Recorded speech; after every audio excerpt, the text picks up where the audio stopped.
Hello বন্ধুরা, কেমন আছেন সবাই? আশা করছি সবাই সুস্থ আছেন এবং ভালো আছেন। চরিত্রহীন উপন্যাসের ৭৫তম পর্বে আপনাদের সকলকে স্বাগত। চলুন শুরু করা যাক। অল্পকাল পরে সামান্য কিছু আহার করিয়া ফিরিয়া আসিয়া সে পাশের ঘরেই একটা মাদুর বিছাইয়া শুইয়া পড়িল এবং ক্লান্ত চক্ষু দুটি তাহার দেখিতে দেখিতে গভীর নিদ্রায় মুদ্রিত হইয়া গেল। অতি প্রত্যুষেই ঘুম ভাঙিতে সাবিত্রী ধড়ফড় করিয়া উঠিয়া এ ঘরে আসিয়া দেখিল শয্যার উপর সতীশ যাতনায় ছটফট করিতেছে। কপালে হাত দিয়া দেখিল উত্তাপে পুড়িয়া যাইতেছে। তাহার শীতল স্পর্শে সতীশ চোখ মেলিল, দুচক্ষু জবা ফুলের মতো রাঙা। জ্বরের অবস্থা দেখিয়া সাবিত্রী ভয়ে সেই শয্যার উপরেই ধপ করিয়া বসিয়া পড়িল। জিজ্ঞাসা করে তাহার এ ক্ষমতা রহিল না। সতীশ তাহার ডান হাতটা টানিয়া লইয়া নিজের তপ্ত ললাটের উপর চাপিয়া ধরিয়া বলিল, আমি কালকেই টের পেয়েছিলাম।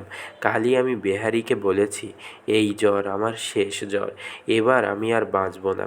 জ্বরের তীব্র যাতনায় সে এমন করিয়া হাঁপাইয়া হাঁপাইয়া এই কথাগুলি কহিল যে সাবিত্রী তাহাকে সান্ত্বনা দিবে কি।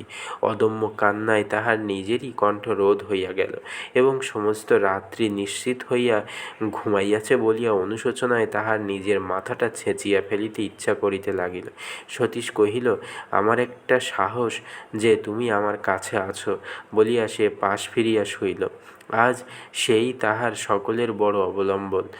কাল রাত্রে যাহাকে সে অভিমানের স্পর্ধায় বলিয়াছিল, তুমি আমার কে, কিন্তু ক্ষণকালের জন্য সাবিত্রীর এ সাতটুকুও রহিল না যে বেহারিকে ডাকিয়া আনিতে বলে।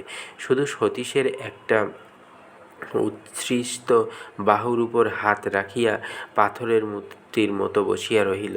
ক্ষণিক পরে সতীশ আবার এপাশে ফিরিল, আবার সাবিত্রীর হাতটা টানিয়া লইয়া বুকের উপর চাপিয়া ধরিয়া বলিল, আমিও তো কিছু কিছু ডাক্তারি পড়েছি, আমি নিশ্চয় জানি আমার এ জ্ঞান হয়তো ওবেলা পর্যন্ত থাকবে না, কিন্তু এখনও আমার বেশ হুঁশ আছে। কিন্তু সে জ্ঞান যদি আর আমার ফিরে না আসে তো উপিন্দাকে বলো ওই দেরাজের মধ্যে আমার উইল আছে, সে আমার মুখ দেখবে না জানি, আমার মরণের পরে আমার শেষ ইচ্ছার সে অপমান করবে না। সাবিত্রী সংসারে এক তুমি ছাড়া আর কেউ বোধ হয় তার চেয়ে আমার বেশি আপনার নেই। উইলের উল্লেখ সাবিত্রীতে আত্মহারা করিয়া দিল এবং এতকালের সংযমের বাঁধ আজ তাহার এক মুহূর্তের আবেশে ভাঙিয়া পড়িল। সতীশের বুকের উপর লুটাইয়া পড়িয়া সে একেবারে ছেলে মানুষের মতো কাঁদিয়া উঠিল। বিহারী প্রায় সমস্ত রাত্রি বিনিদ্রিত থাকিয়া ভোরবেলা এটা ঘুমাইয়া পড়িয়াছিল। সে চমকিয়া উঠিয়া বসিয়া হতবুদ্ধির মতো চাহিয়া রহিল। তখন সতীশ দুই হাত দিয়া জোর করিয়া সাবিত্রীর মুখখানি তুলিয়া ধরিয়া ক্ষণকাল একদৃষ্টে চাহিয়া থাকিয়া সেই নির্মিলিত অশ্রু উৎস নিজের অগ্নুতপ্ত শুষ্ক ওষ্ঠাধরের উপর টানিয়া নিঃশব্দে স্থির হইয়া রহিল। তাহার মুখ, তাহার চিবুক, তাহার গলা সাবিত্রীর দুই চক্ষুর অশ্রু প্রবাহে ভাসিয়া যাইতে লাগিল এবং সে প্রবাহ যে তাহার প্রাণাধিকের রোগ উৎপন্ন প্রবল প্রদাহকেও কতখানি ভিজাইয়া শীতল করিল তাহা অন্তর্যামীর অগোচর রহিল না বটে, কিন্তু সংসারে ওই বৃদ্ধ বেহারির বিস্ময়মুগ্ধ বিহল চক্ষু ছাড়া তাহার আর দ্বিতীয় সাক্ষী রহিল না। বাহিরে শরতের স্নিগ্ধ প্রভাত তখন দিনের আলোকে ফুটিয়া উঠিতেছিল। সাবিত্রী আত্মসংবরণ করিয়া উঠিয়া বসিল এবং আঁচলে নিজের চোখ মুছিয়া প্রিয়তমের মুখ হইতে সমস্ত অশ্রুচিহ্ন সযত্নে মুছিয়া লইল। উঠিয়া আসিয়া স্বরের সমস্ত দরজা জানালা খুলিয়া দিতেই স্বর্ণাভ রৌদ্র কিরণে ঘর ভরিয়া গেল। বেহারির চোখ দিয়া তখন ফোঁটা ফোঁটা জল পড়িতেছিল। সাবিত্রী মুখের ভাবটা সামলাইয়া ফেলিয়া শান্ত সহজ কণ্ঠে শুধু কহিল, ভয় কি বেহারি, আমি থাকতে ওর কোনো ভয় নেই, বাবু ভালো হয়ে যাবেন। আমি ততক্ষণ বাবুর কাপড় চোপড় ছাড়িয়ে বিছানা বদলে দিই, তুমি গিয়ে ডাক্তারবাবুকে ডেকে আনোগে বলিয়া রোগশয্যায় পুনরায় ফিরিয়া গেল। ডিসপেন্সারির ডাক্তারবাবু আসিয়া পুঙ্খানুপুঙ্খরূপে সতীশকে পরীক্ষা করিয়া মুখ বিকৃত করিয়া কহিলেন, তাই তো, এ যে নিউমোনিয়ার লক্ষণ দেখি। ভয় নেই, কোনো রোগ এখনও বাড়তে পারেনি।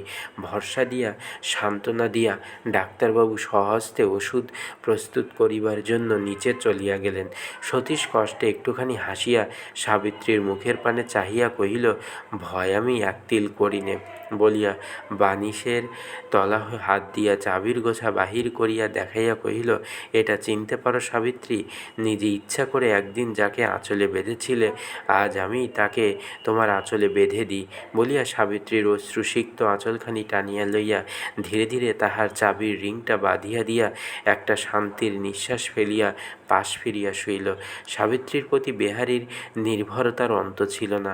তাহার কাছে সাহস পাইয়া সে প্রথমটা প্রফুল্ল হইল বটে, কিন্তু সে তো ছেলেমানুষ নহে।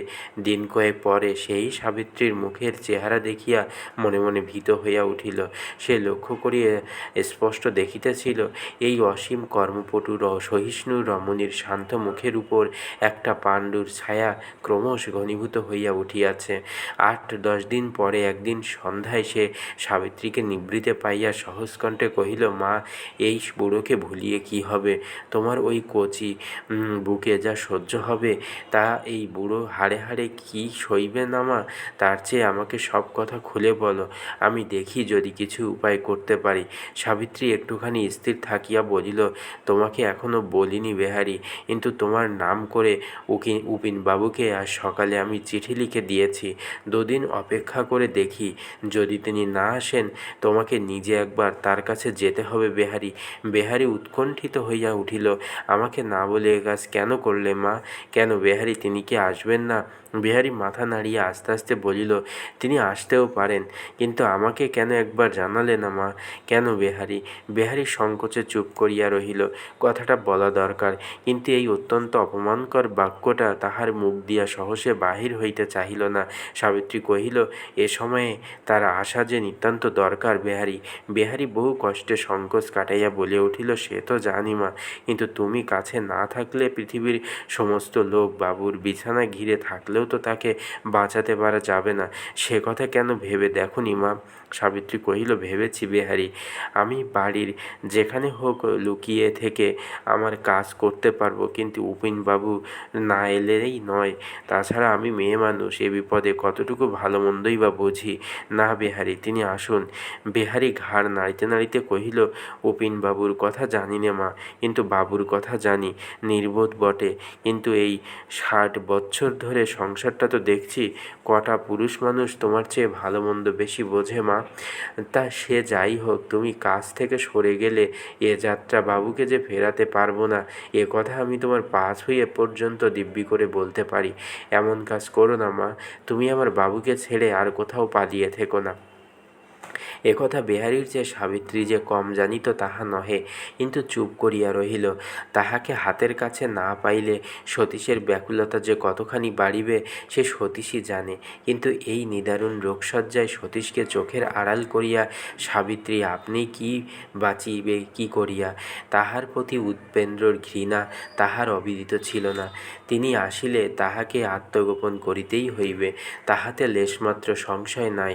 সমস্তই সে মনে মনে আলোচনা করিয়া দেখিয়াছিল, কিন্তু যাহার জন্য এতদিন এত দুঃখ সহিয়াছে তাহার জন্য এ দুঃখও সহিবে, এই মনে করিয়াই সে উপেন্দ্রকে পীড়ার সমস্ত বিবরণ খুলিয়া লিখিয়া আসিবার জন্য অনুরোধ করিয়াছিল।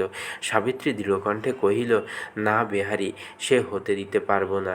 তিনি পরশুর মধ্যে না এসে পড়লে তোমাকে নিজে গিয়ে তাকে আনতে হবে।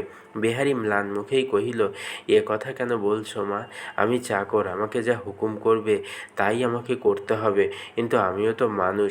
তোমার চোরের মতো লুকিয়ে থাকা যদি কোনোদিন সয়ে উঠতে না পারি মা, আমাকে গাল দিতে পারবে না, তা কিন্তু আগে থেকে বলে দিচ্ছি বলিয়া ক্ষুণ্ণ চিত্তে চলিয়া গেল।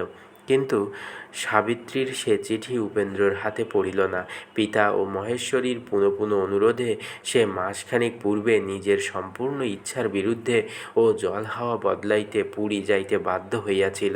এখানে কাহারও সহিত পরিচয় ছিল না বলিয়া প্রথম রাত্রে তাহাকে একখানা ছোট রকম হোটেলে আশ্রয় লইতে হইয়াছিল।